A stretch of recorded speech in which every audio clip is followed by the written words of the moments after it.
April of this year marks 10 years of Alamo Jam online and on the internet for people to play.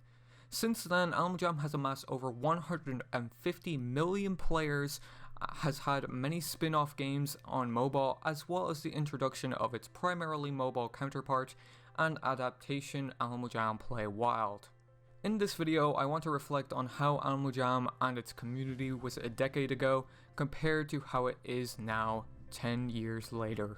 Alamo Jam's beta testing period began around early to mid 2010, with the earliest screenshots of the game dating back to May 21st, 2010. Backed up by National Geographic Kids, a company owned by National Geographic Society, and developed by WildWorks, formerly known as Smart Bomb Interactive, the game was intended to be an educational but fun experience to learn about nature and animals. Back then, the game was a lot simpler given its development. There was no rare items or drama about who did this and who did what. People just focused on actually forming friendships, and if they wanted items, they would actually have to earn them by playing the few minigames scattered around the game at the time. That being said, don't get me wrong, as peaceful as this setting sounds in Alamo Jam compared to nowadays, it would get boring very, very quickly.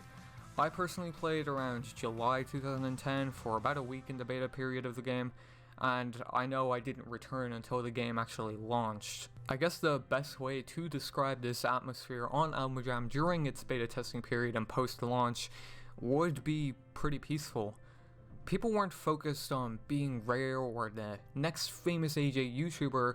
No, they were focusing on enjoying the game for what it was and meeting new people. Little did the players know, however, the game was about to get a bit more chaotic. After the game had launched, National Geographic's Kids published adverts all over their magazines line at the time, advertising Alamo Jam, where hundreds of thousands, if not millions of kids who saw the advert rushed to their computers to sign up. As more of the player base grew for Alamo Jam, so did its popularity.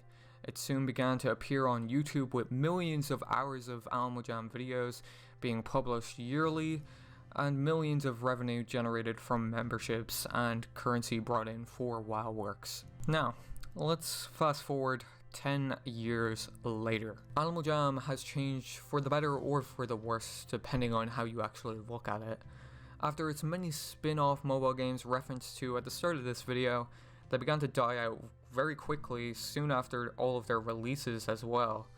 Alamo Jam couldn't seem to get one mobile game to stick, except for one, Alamo Jam Play Wild.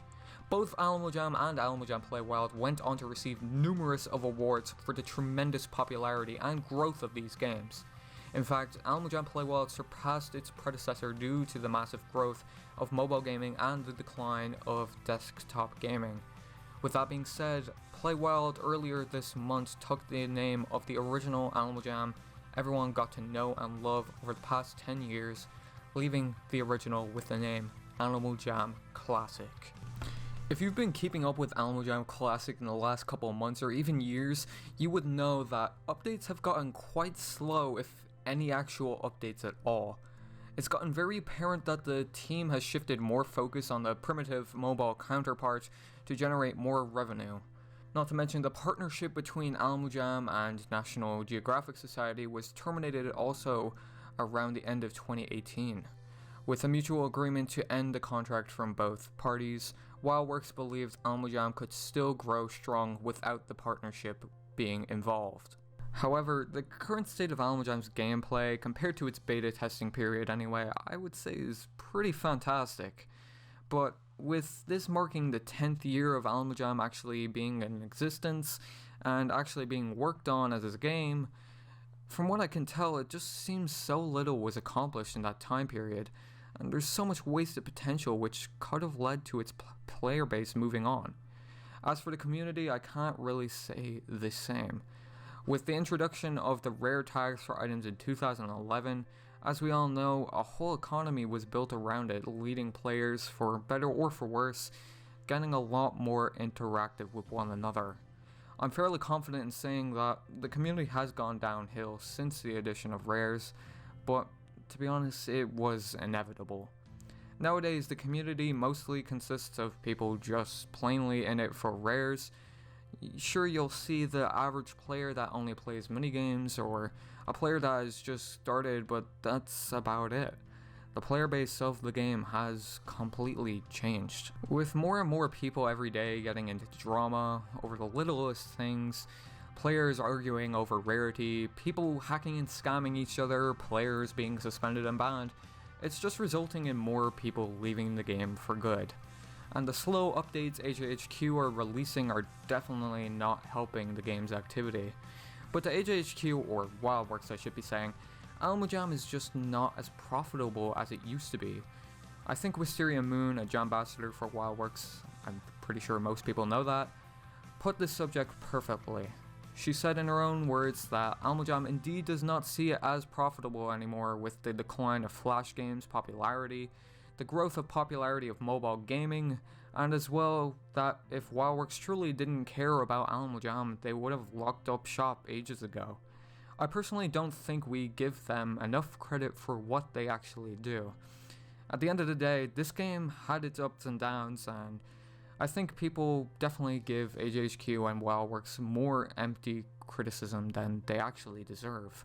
Sure, Alamo Jam isn't perfect even after 10 years of being a game online, but I feel like a lot of people forget that Wildworks and AJHQ, everybody that kind of works on these games, are trying their best to serve the best experience possible for all the players. But yeah guys, hope you guys enjoyed this video essay type of video. Let me know if you guys want to see more videos like this. I personally really enjoyed making these type of videos anyway, so I'm looking forward to actually doing some more in the future possibly.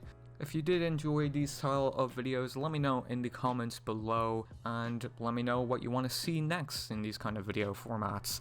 Make sure to like the video as well if you did enjoy it, and make sure to subscribe with notifications on to be notified on my future videos as well as videos just like this one. And yeah guys, I'll catch you guys in the next one.